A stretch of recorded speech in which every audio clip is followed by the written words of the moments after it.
ফিলিস্তিনিদের ওপর গণহত্যা চালিয়ে মুসলিম জাতি ধ্বংস করার ষড়যন্ত্র চলছে বলে মন্তব্য করেছেন বিএনপির শীর্ষ নেতারা। নয়াপল্টনে ইসরায়েল বিরোধী এক বিক্ষোভ সমাবেশে তারা একথা বলেন।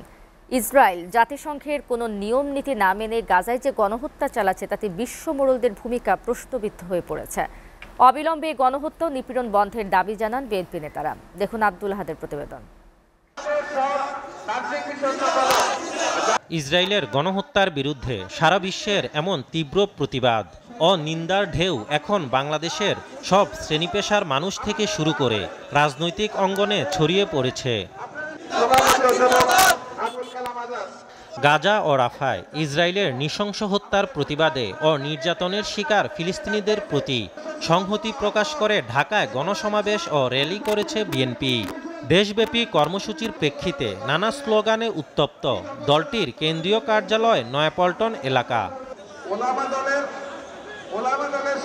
অস্থায়ী মঞ্চ থেকে হাত নেড়ে প্রতিবাদে সাড়া দেন বিভিন্ন পর্যায়ের নেতাকর্মীরা এবং সংহতি জানাতে মঞ্চে হাজির হন শীর্ষ নেতৃবৃন্দ।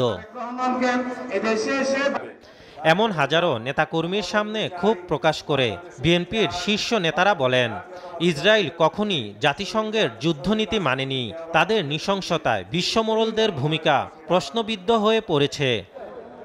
আওয়ামী লীগের ইতিহাস হচ্ছে ইসরায়েলকে পরোক্ষভাবে স্বীকৃতি দিয়ে বাংলাদেশের পাসপোর্ট থেকে ইসরায়েলে যাওয়া বন্ধ করার যে নিষেধাজ্ঞা ছিল সেটা তুলে দিয়ে আওয়ামী লীগ ইসরায়েলকে পরোক্ষভাবে স্বীকৃতি দিয়েছিল।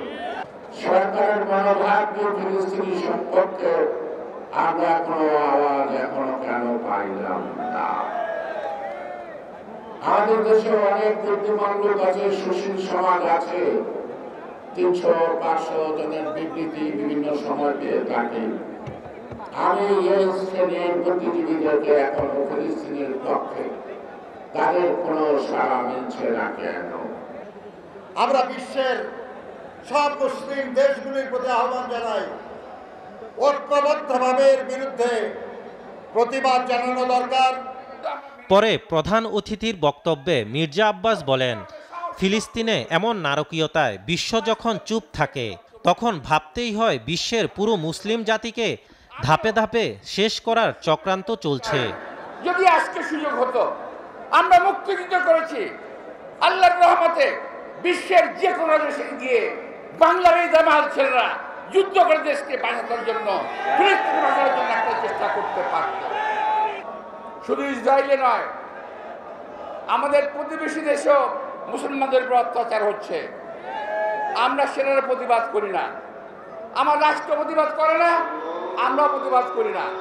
আমরা এটার প্রতিবাদ করতে চাই সারা বিশ্বের মুসলমানদের। যেখানে মুসলমানদের অত্যাচার হবে ইনশাআল্লাহ আমরা তার বিরুদ্ধে প্রতিবাদ করব। বিশ্বে যখনই মুসলমানদের উপর অত্যাচার চলবে তখনই প্রতিবাদে রাজপথে নেমে আসবে বিএনপি। এমন মন্তব্য করে দীর্ঘ প্রতিবাদ র্যালি নয়াপল্টন থেকে শুরু করে নাইটেঙ্গেল মোড় হয়ে কাওরান বাজার ও সোনারগাঁও ঘুরে বাংলা মোটরে গিয়ে শেষ হয়। আব্দুল আহাদ, এসটিভি, ঢাকা।